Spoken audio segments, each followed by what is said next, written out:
बारिश आ रही है, बारिशां डुब गई, लुढ़ गई, तो बन ते बैठे कोई शैन को नहीं। बारिश हो रही है, कोई तरपाल नहीं, कोई कुछ नहीं।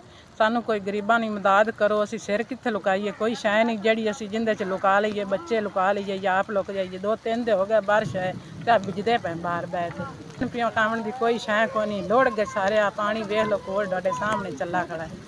कोई बिस्तरे नहीं, कोई मंजियां नहीं, कोई कुछ नहीं। कोई गरीबां दी कोई भी नहीं सुनदा पिया। जे कोई सुनदा है तो इमदाद करो। खाने बैठे बाल निक्के निक्के ने साडे कोल, ते बाल भी रोंदे ने। कोई भी नहीं साडी गरीबां दी सुनदा। कोई घ्यो नहीं, कोई दुध नहीं, कोई आटा नहीं, कोई कुछ भी कोई नहीं। सिर लुकाउण दी थां कोई नहीं। बारिश बड़ी है ते असीं हुण की करिए, ते साडी इमदाद करो गरीबां दी लाजमी।